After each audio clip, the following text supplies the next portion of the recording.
akan membuat podcast mengenai cerita rakyat atau legenda yang berasal dari Sumatera Utara. Mendengar tentang kolam Sampuraga, kalian pasti bertanya-tanya kan? Apa sih kolam Sampuraga itu? Hari ini akan kita jawab.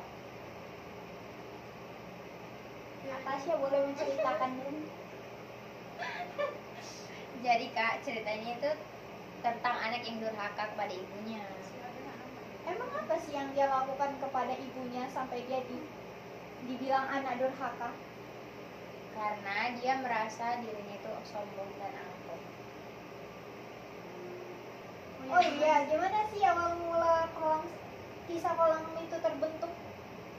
Jadi dulu ada seorang pemuda namanya Sampuraga. Dia dikenal sangat rajin dan tekun. Sampuraga bekerja sebagai petani di sebuah ladang milik orang lain. Nah, Sampuraga itu tinggal berdua dengan ibunya karena ayahnya sudah lama meninggal dunia. Dan mereka tinggal di sebuah gubuk yang sudah reot. Terus saat siang hari pemilik ladang tersebut datang membawa makanan siang untuk si Sampuraga. Di situ pemilik ladang memberi saran kepada si Sampuraga tersebut sebaiknya merantau ke daerah yang penduduknya hidup lebih makmur. Oh, jadi dia tuh disuruh ngerantau gitu ya? Ya. Nah, setelah dari situ, sepulangnya ia bekerja, Sampuraga segera berbicara kepada ibunya. Dia berkata, "Ibu, aku mendengar ada sebuah daerah yang penduduknya makmur. Daerah tersebut bernama daerah Mandailing, dan setiap penduduknya memiliki sawah dan ladang. Selain itu, mereka juga bisa mendapatkan uang dengan cara mendulang emas di sungai tanah mereka." Sampuraga pun berkata, "Aku bermaksud untuk merantau ke tempat tersebut. Siapa tahu nasib kita akan menjadi lebih baik. Apakah ibu mengizinkan?" "Baiklah Sampuraga, demi masa depanmu, ibu mengizinkan meskipun ibu tidak akan bisa bertemu lagi. Ibu sudah sangat tua." Dan beberapa hari kemudian ibu Sampuraga itu melepas kepergian anak satu-satunya itu.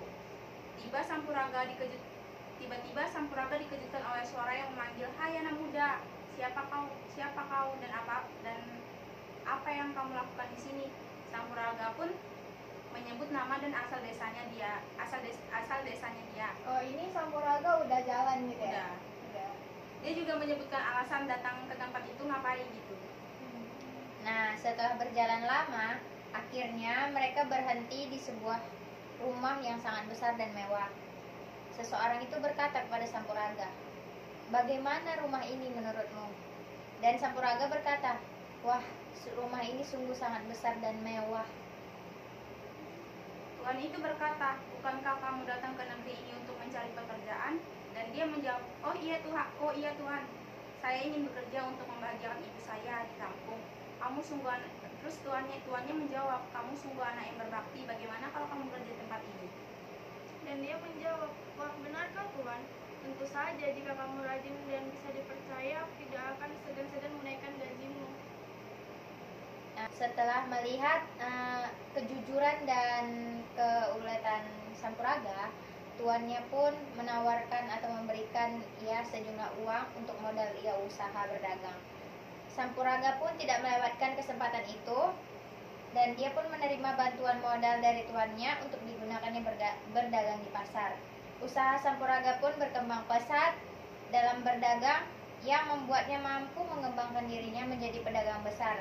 Dan dalam beberapa tahun saja, Sampuraga sudah mampu memiliki rumah yang besar. Dan setelah itu di saat berjumpa kembali dengan tuannya berkata, "Ada hal penting yang akan aku sampaikan. Anakku perempuan, bagaimana jika aku nikahkan kamu dengannya?" Dan Sampuraga pun menyetujuinya untuk dinikahkan.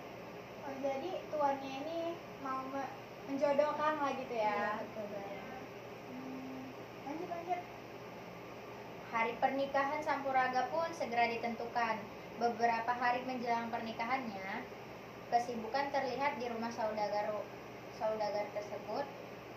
Tampaklah hiasan dekorasi pernikahan yang sedemikian rupa untuk acara pesta pernikahan putrinya tersebut.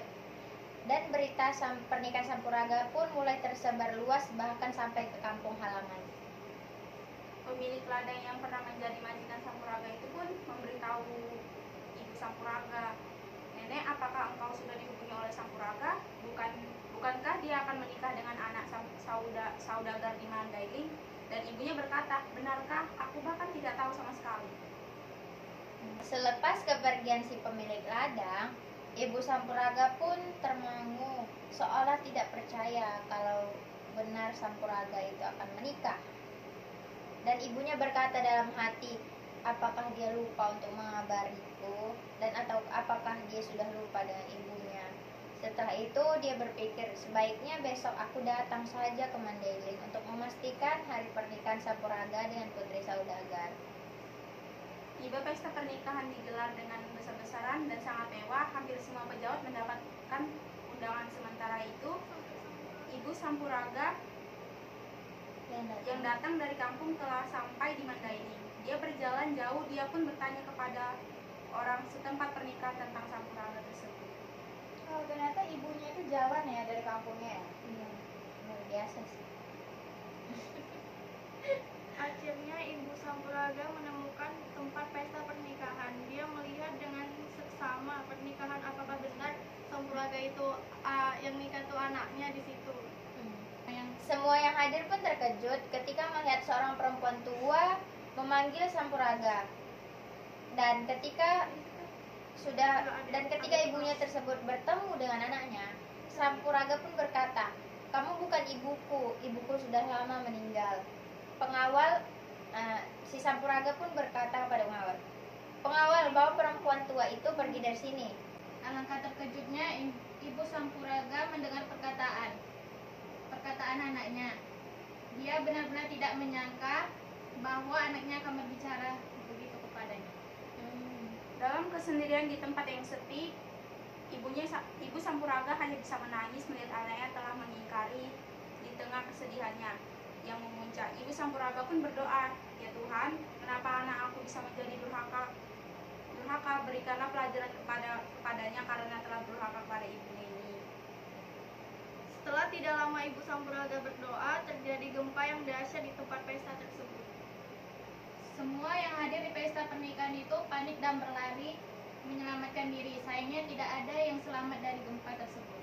Bahkan tempat pesta itu benar-benar hancur dilanda gempa dan berubah menjadi kolam yang airnya panas. Kolam tersebut kemudian dikenal dengan nama Kolam Sampuraga.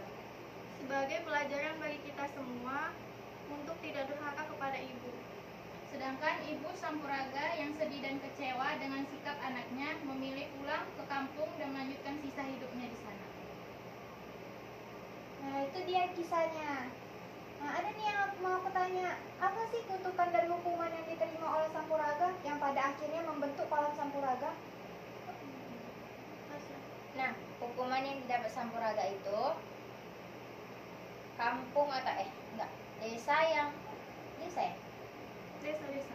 desa yang tempat mereka berada dilanda gempa dan berubah menjadi kolam yang airnya panas.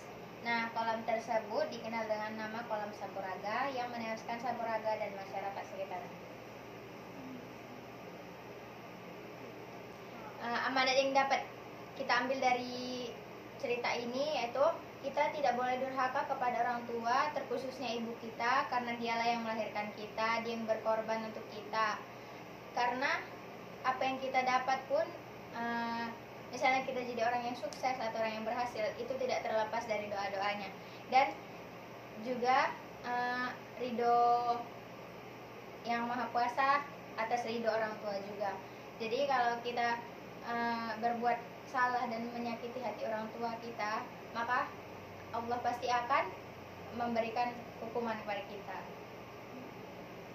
Nah, itulah tadi podcast kami tentang Kolam Sampuraga. Kisah tentang Kolam Sampuraga. Kami sudahilah podcast ini.